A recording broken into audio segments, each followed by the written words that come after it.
take your business elsewhere. We don't serve your kind here. The other customers at this bakery near Waco seem to hear everything, but they barely look at the Muslim woman, even when the language is tough to take. Get back on the camel and go back wherever you came from. Sir, I'm an American. I was born and raised. No, you're not. Americans don't wear towels on their The bakery is working with us, all part of a primetime hidden camera experiment on prejudice and patriotism. Please take your business elsewhere. Am I asking too much? When no one even tries to help her, she makes a direct appeal. Sir, would you mind ordering me an apple strudel? That's why I'm here.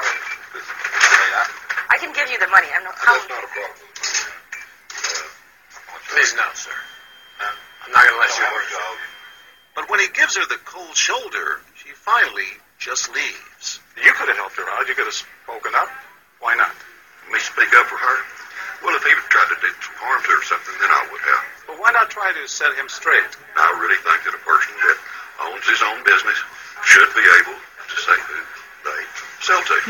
She's not American. Others seem to agree with our actor as to who's an American and who's not.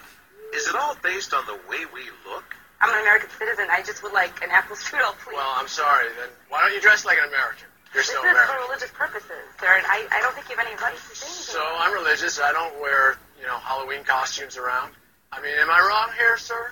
Not me. I run my business the way I want to run. That's right. Don't come in here with that Jew skirt on.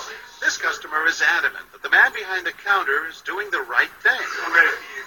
But the fact is, it's against the law to deny service to someone based on their race or religion. My name is John Quinones, and I'm with ABC News. What did you think of what you heard here? I didn't hear anything racist. He told her he wouldn't serve her. Well, he can say he wouldn't serve you if you come in here barefooted without a shirt on. But she wasn't barefoot or without a shirt on. Well, she wasn't dressed right. What do you mean? If I was running a place, I'd do the same thing. You wouldn't let Muslims shop at your store? I sure wouldn't. We never expected customers to be so candid. How do I know you don't have a bomb in there? Watch what happens this time when, once again, our Muslim woman is denied service This is not right. and again leaves. I mean, we reserve the right to not serve. That's right. Certain kind. That's right. That's, I appreciate saying that. I think that's the first time I've ever seen that. He not only commends the man behind the counter for his discriminatory behavior, but he gives him the thumbs up, not once, but twice, Good job. All right.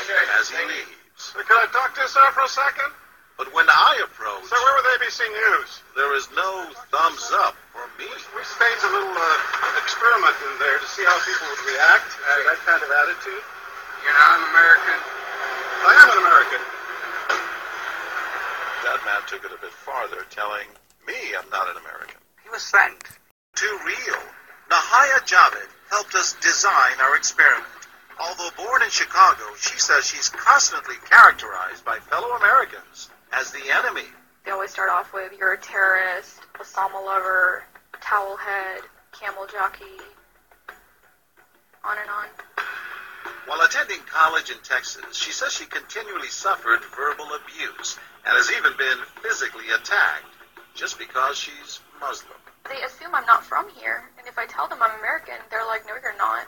Just because you were born here doesn't make you American. And I'm like, so what makes you American? It's a daily battle. And I don't feel like living in America, I should have to fight this battle.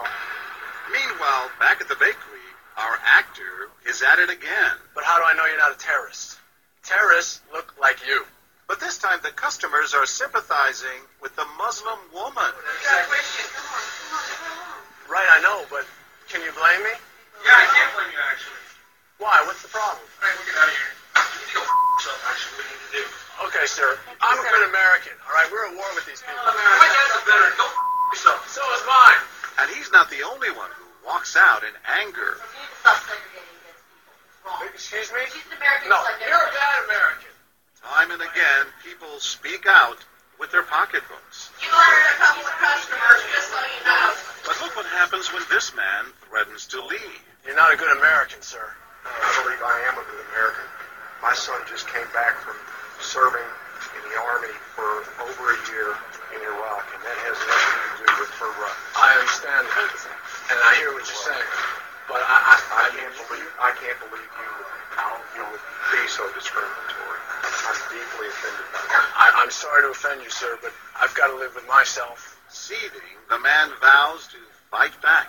I will let people know this. I've stopped here every time I've come by this place, and I'll never stop here again. Why did folks get so upset?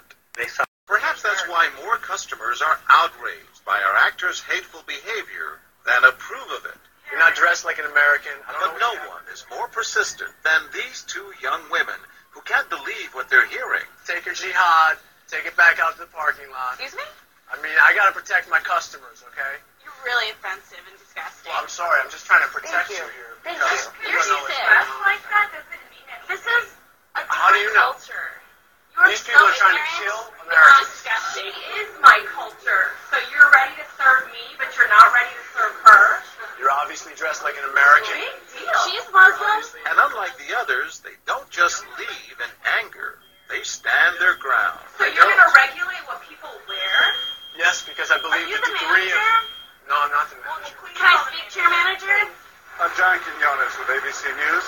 It's only when we catch up with our heroines that they finally let their guards down.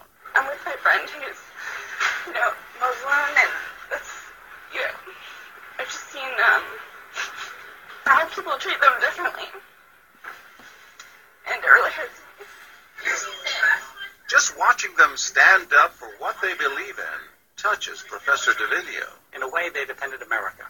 And I was impressed by that, because they wanted this to be a just society, a just place, a just bakery. I'm John Quinones. And remember this man whose son served in Iraq? He's also moved to tears. Every person deserves to be treated with respect and dignity, no matter their situation, no matter how they're dressed. Never have we seen reactions so polarized, from a thumbs up for prejudice to an emphatic thumbs down. Two different Americas, both convinced they're patriotic. At the end of the day, 13 people stood up for them. But the majority of the bystanders, 22, did or said absolutely nothing. That's what's most frightening to Muslims like Nahaya, who was watching our experiment. In fact, so frightening that they often avoid going out by themselves. It's really sad because I'm old enough to be able to do things by myself. I shouldn't need a chaperone all the time. But that one time that I'm alone and something bad might happen, I'd rather be safe than sorry. It's no wonder this young woman was so moved by the people who came forward to protect a stranger who just happens to be Muslim. There's just so much cool shit, and I wish more people would